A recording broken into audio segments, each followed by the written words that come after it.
Welcome to Be Hero Media. I'm Tom. And I'm Brian. And we're here to discuss or fuss over what's new, what's trending, and what is to come. Giggity. In pop culture. So before we go on, I love our new tagline stuff because, it's me. The last episode we did, which was a fantastic episode, was breaking down what the archetype of Spider-Man is, and kind of talked about a couple of the other ones. Yeah. So if you haven't had a chance to go watch that, go back and watch that real fast and then come back here. We actually surprisingly have an interesting tie-in to the Amazing Spider-Man in this episode we just found out about. Yeah. So come and join us for that.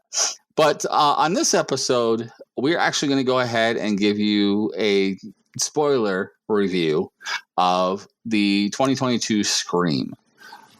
Yes. So, if you haven't watched it, pause this, go watch it. In fact, you could probably go to the theater and watch it and not have anybody else in the theater. We didn't when we went to see this until like a minute before the movie started. So. And that's not to say the movie's bad, because it's not. It's actually the number one movie in America right now. But, yep. It's easy to get into any movie right now, honestly. It's true. It's beating Spider-Man right now as number one, but that's because everyone's already seen Spider-Man like 3 times. Yeah. So. Exactly. But before we jump into that, just so you guys can stay ahead with what's coming out with us, either here on Be Hero Media or with our other podcasts, such as the Bump Card Wrestling Podcast, or when we stream or anything like that, go ahead and hit up our social medias, such as Facebook.com/BeHeroMedia, Instagram.com/BeHeroMedia, on Twitter at Be Hero Media, as well as everything that is Be Hero Media at BeHeroMedia.com. Also, while you're here on YouTube, if that's the way you're catching us, go ahead and put a like on that to help us with the algorithm. Write a little comment if you'd like. Tell us how you think about this episode. Also, hit that subscribe button and a notification bell so you can get notified when we come on. Yes. And tell us, if you've seen the movie, which hopefully you have if you're watching, what your favorite moment was in the comments. We want to know. Favorite moment, favorite kill, favorite actor, favorite, whatever. We want to know. And maybe not even just this, in general, like out of the whole series, out of the 5 movies. And if you really feel like you want to be a great Scream aficionado, out of the episodes of the TV series that came out as well. Yeah. In fact, whoever wants to go through and rank the movies, and again, even if you want to add the series, we want to know how you guys would rank this movie, particularly in the whole of the franchise. That's right. And we'll tell you our thoughts soon. That's right. So, again, spoiler warning. But for this movie, I actually thoroughly enjoyed it. As you and I talked after the movie was over, it was definitely fantastically well done, in a very similar vein as what the original one was done by Wes Craven when he wrote those. Going off that, I actually had a lot of reservations about this because Scream is a beloved franchise. Always adored these movies. They're the perfect amount of camp and horror for me. I'm a huge Wes Craven fan. He's an incredible director. One of the most inspirational directors, like, for me personally, of all time. And so when I heard that they were making a 5th movie, which obviously Wes Craven, he passed away, may he rest in peace, I was worried. Like, I'm not going to lie, I was very worried about them trying to carry this franchise without, like, the visionary mastermind behind it, the king of horror, the god of horror, critiquing horror, is no longer there. And so I was very worried. But that being said, I really enjoyed this movie. I did too. And I also had similar reservations. I believe this is the first one since his passing. And definitely was the first one he was not involved in completely when it came to the Scream movies. And knowing that it didn't have Wes's seal of approval to start with, but even like the tinge of his fingertips on it, it made me worried. Yeah. Which, happily, there was no worry, because this had Wes all over it. It did feel like a Scream movie. It feels very much at home in this franchise. Yeah. They do it in such a perfectly well Wes meta way that I enjoyed it thoroughly. So for everyone to get caught up on the summary of this, basically what happens is a Ghostface killer, a serial killer, is going after people who are tangentially related to the people from the original movie, where you have like Randy and Billy and Neve Campbell's character, Sidney Prescott, Dewey. You have, my brain just turned off on the other killer's name, which is ironic because that's exactly what happens in the movie too. Not Billy, but oh my gosh. And I forgot the actor's name too, which is surprising because I love that actor. Yeah. We are the worst. Matthew Lillard as Stuart. Matthew Lillard. Yes. Stu. Stu. Yes. Yes. So you have Billy Loomis and Stu, who are the original killers in the movie. And both play a role in this one. The main character, who is played by, what was her name? Melissa Barrera, and then her sister, played by Jenna Ortega. Yes. Melissa plays Sam Carpenter, the main protagonist, and then Tara Carpenter, her sister. Her sister.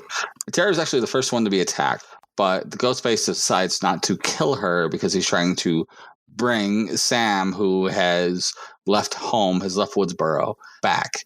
And you find out through the movie that Sam is actually the illegitimate child of the original killer, Billy Loomis. Yeah. And they play on that. They have her have like psychotic break a little bit where she's actually having visions of Billy and things like that.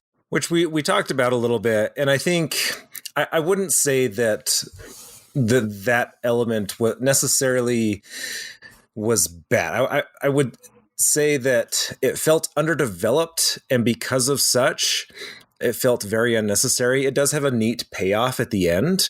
Yeah. But because of how underdeveloped it is, I think the payoff would have worked the same without it. I agree. Like we talked about after the movie, I think that they had a couple different ways that they could have done this.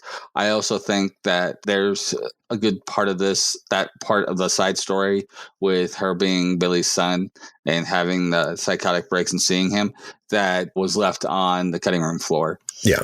But that being said, like the main aspect of the story where they do what is called in the movie a requel. I believe that's what they called it. Yeah, a requel. A redo sequel. Reboot sequel, yeah. Yeah. So, as I say, they lay it out. They have the niece and nephew who are twins of Randy from the first movie who is in this, who is kind of the guy, who's the explainer of the stuff going on in the first three movies. They have that in this one as well, talking about the rules and things like that and trying to explain what's going on in kind of horror movie kind of thing like this. And they do great, by the way, especially Mindy, the female twin of this. She is 100% full on Jamie Kennedy Randy, even so much so that they're doing the drunk off your ass, Jamie turn around, Jamie scene again. And they pay it off in a really great way too. And but yeah, go ahead. They explain what a requel is, and a requel is not a reboot or a redo or a sequel directly. It's kind of a soft reboot where you have a tie-in or tangential tie-in to the original movie or series or storyline that's being played through there that gets paid off in this, but has it where now you can use new characters to continue the story and change that path. Yeah, exactly. And where you bring in the old characters for fan service, but you do it in a way to hand the torch, per se.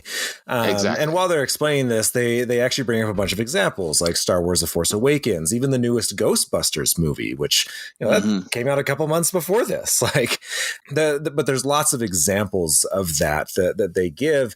And on top of that, I think that the way that they reference other movies in this was actually just really well done. The being able to talk about elevated horror with referencing things like The Babadook or Hereditary, stuff like that.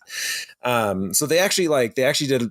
I mean, how much homework do you have to do to reference good horror movies? But like, that was important to me as a huge horror fan. But they also call out other things too, where they're talking about the Stab movies, which is their version of Scream in their universe. Yeah. They call out how like they can get so diluted and derivative where you end up having something that's totally away from the original character, like you do with like the later Hellraiser movies or like Jason Goes to Space kind of thing. Yeah, Jason, Michael Myers.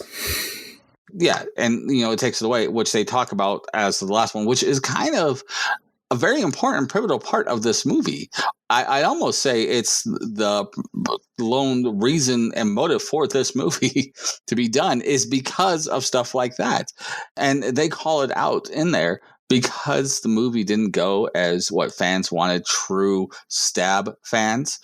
Then the movie proceeds with these two new killers doing what they felt like was a better Stab 8 movie in there to go along to fix what they thought, what their headcanon was, which comes to the question, which will happen on another episode we'll do, of toxic fandom. Is fandom becoming so toxic that you can have a scenario of this exact point be done because of such? And for that episode, please stay tuned, hit that notification bell, subscribe, so you'll see that episode we'll do of that. Yeah, because I mean, it's a very interesting subject because I mean, there has been a lot of incitations of violence and threats and everything like that, but we'll save that for that episode. So to kind of get back to this, what are some of the things that we liked? Obviously, David Arquette. Oh, it's fantastic in this. He's always been kind of more of a comic relief in the franchise, like a very fun, very lovable character. Not really a comic relief, but just more of like a naive, lovable, like protector, I guess, cop. He's the Archie. He's the what the hell's that character's name from? My brain just turned off on everything all at once. What are brains for, anyways? He's the Barney Fife. He's the Barney Fife character. He's the lovable idiot who's around for like the oh gee whiz kind of guy in the first movie, and he kind of, as the movies go on, get a little bit more like he gets more developed. He gets smarter about things. He kind of like, but like even in like 2, 3, and 4, like he's still just kind of that adorable guy that you love and you're always rooting for him. But with this movie, they made him a dark character that is actually still 100% true to form. I really don't know a better way to describe it. Oh, yeah. Like we are looking at a weathered, beaten down, just everyone's seen like.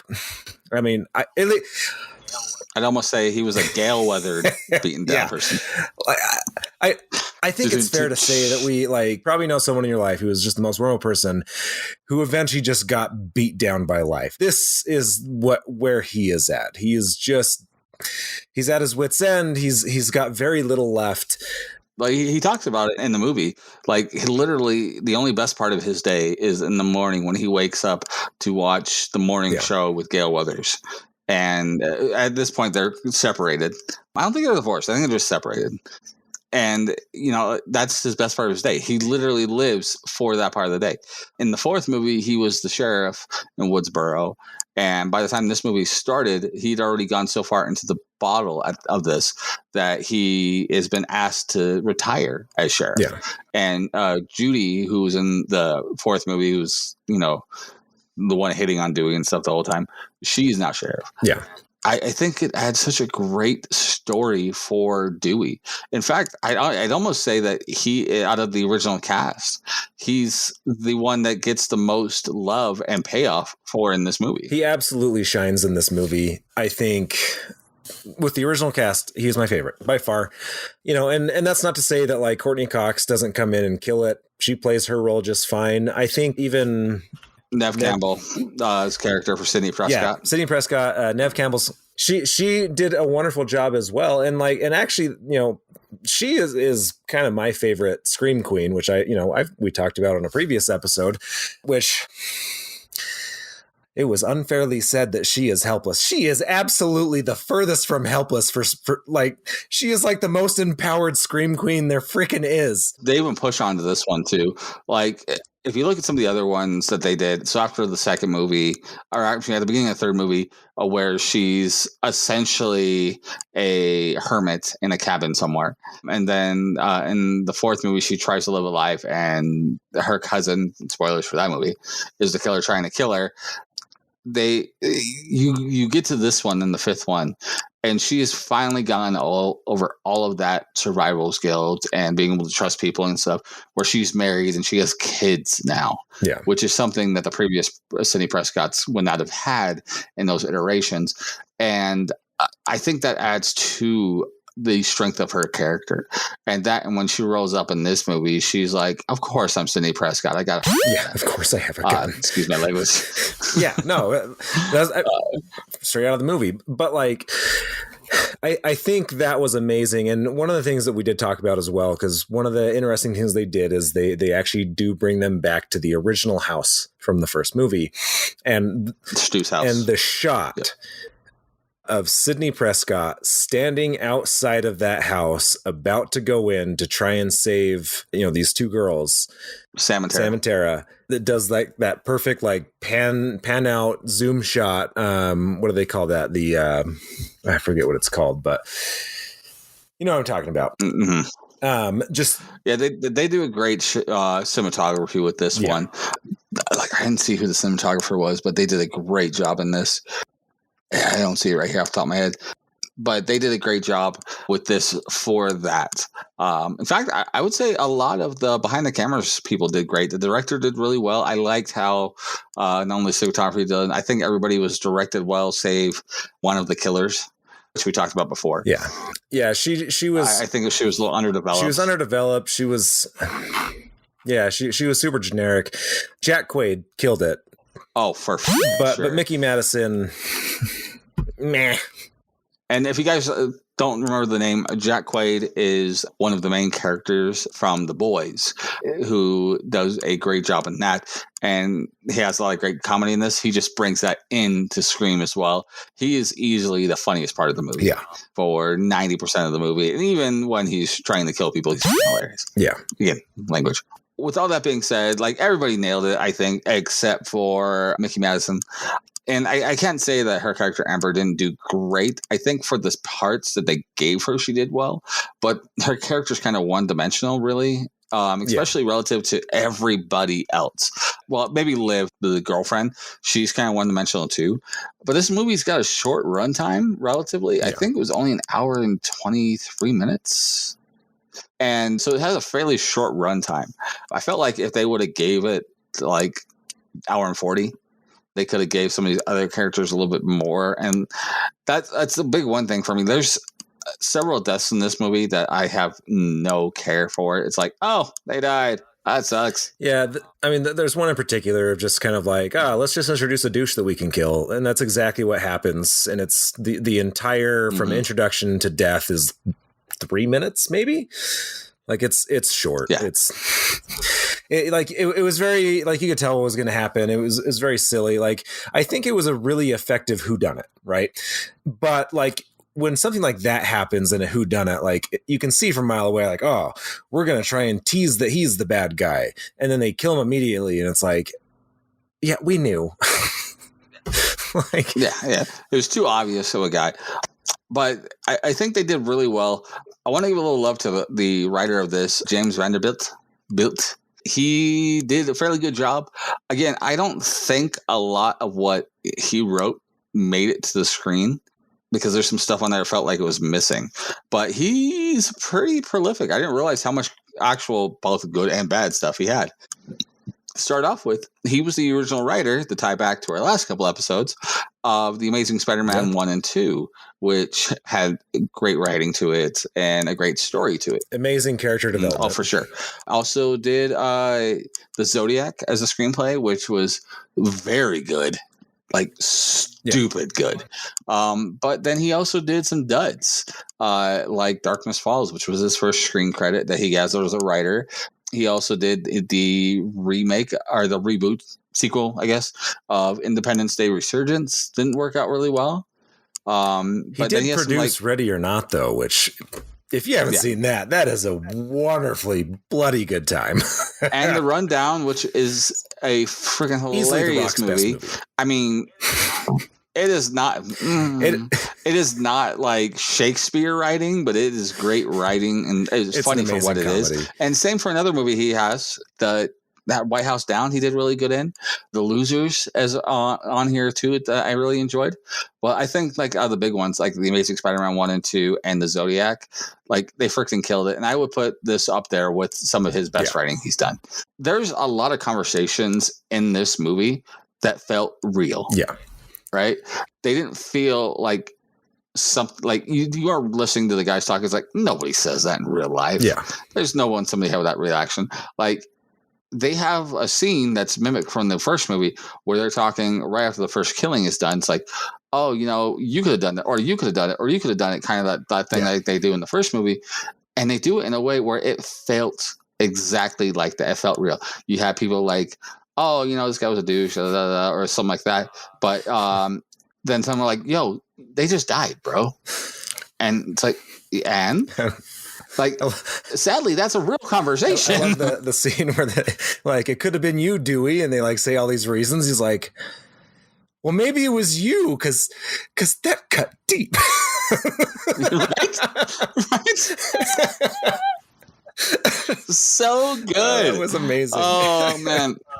David Arquette nailed this. And like, honestly, I've always given David Arquette crap for being as an actor. He's always a comedy actor, right?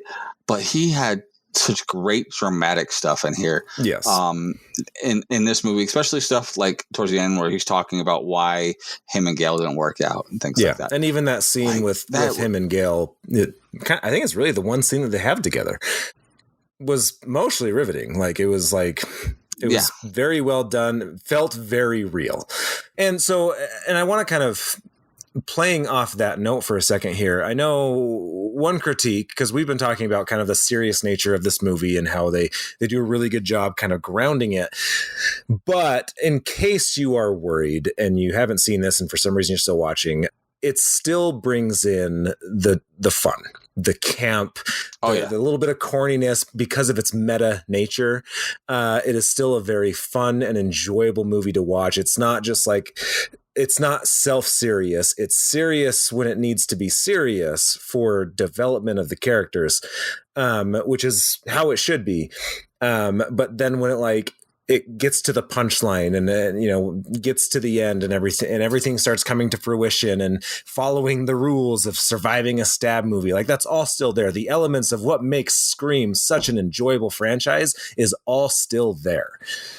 100%. Like I said, it felt to me like a great Wes Craven sequel to the original movie, especially where it's 20 odd years later. That it felt right. It felt just like it belonged with the rest of them. In fact, I would say I think this belongs better than the third and fourth movie, honestly. Yeah, I think the third one's kind of the weakest of the franchise. Well, we talked about the other day when we saw the movie that they do a lot of subtle tie-ins to the other movies of like, this person also has a illegitimate child, or this person did this, or this person's similar like this relative to the other movies, or motives are similar to the other movies. But all in all, I think I thoroughly enjoyed it. We're getting around to time, so we should probably wrap it up. Tom, what was your last thoughts about this movie? What would you score this movie out of 10? So, final thoughts here. I really enjoyed this movie. I want to watch it again. This is absolutely going to be one that I buy and I have in my digital library. I think this, honestly, and maybe people are going to disagree with me, but I think this is the second best Scream movie in the franchise. I would put this above 2, 3, and 4. Not as good as 1, obviously, but I think it is the second best of the franchise. I honestly think I would give this an 8.5. I enjoyed it that much. I'm fairly right there with you. I also enjoyed it that much where it'll probably be one I'll own. I own the first movie, but that's the only one of them I do own. But I'll probably own this one. Along with the same thought, I think this is probably the second best in the series. And I don't honestly say Scream 1's here and this one's right here. And then the rest are somewhere down here. And even that, Scream 2's still fairly good, but it doesn't have that same feel like these two both had. Yeah, exactly. I think once you get into the, two plays off of one pretty well. By the time you get to 3 with the critique and like where the information is coming from and how to survive a trilogy, it starts getting almost like too campy. I still enjoyed it, but in my mind, 3 is the weakest. So if I had to put them in order, I would go 1, 5, 2, 4, 3. I would put 3 just above 4 for myself on that order, only because I've seen 4 twice, and I usually forget about it like 10 minutes after. Where 3, I still can remember like most of the scenes, but part of those scenes deal with cameos, because you had Carrie Fisher as a cameo in that. You had Jay and Silent Bob as a cameo. The Carrie Fisher cameo, which by the way, great. Which by the way, any movie that has Jay and Silent Bob in it goes from a straight up horror movie to comedy somewhere along the way. And I love Jay and Bob, but yeah. But for this one, I would definitely put it out there right up next to it, like butting up against it. I think it is a great successor to the original movie. I would probably go at 8.25, only because the underdevelopment of the Billy Loomis, like psychotic like visions, and then the underdevelopment of the second villain, the second killer, Amber. Because of those two, I think it brings it down for me on there, but just barely. That being said, once I own this one, I'm going to have my wife watch it. She's watched the first one finally. And I told her, like, you really don't need to watch any of the others, because you don't. You can essentially just watch this first one and then go right into the 5th one and watch it without a problem. Yeah, you really could. Well, you would miss some of the development, like understanding the dynamic between Dewey and Gale. Like, you'd miss some things, but like, as far as the general premise, the way it critiques horror, I think the meta critique on this is way better than 2, 3, or 4, and much more fluid to go from this one from 1 to this one. From that aspect. Yeah, I very much agree. But you know what, guys? Let us know what you guys think. Again, hit us out in the comments. Let us know what you guys thought of this movie, where it ranks for you in your order for the Scream movies. Whether you like Jay and Silent Bob in the Scream movies or not. Let us know what's going on. Hit us up in the comments. And then, of course, you can always hit up our social medias, which are, again, Facebook.com/BeHeroMedia or Instagram.com/BeHeroMedia. On Twitter at BeHeroMedia, and everything that is BeHeroMedia at BeHeroMedia.com. Well, I think that's it for us, Tom. Next week, we're going to go ahead and probably do that episode about Toxic Fandom. Which I'm actually very excited for, because I've got a lot to say on the subject about toxic fandom. Yeah. So catch us next week for that great episode. So make sure to subscribe and hit the notification bell for that. Anything else for us, Tom, before we head off? I think that's it. All right, guys. So, as always, go out there and be a hero. Catch you next week.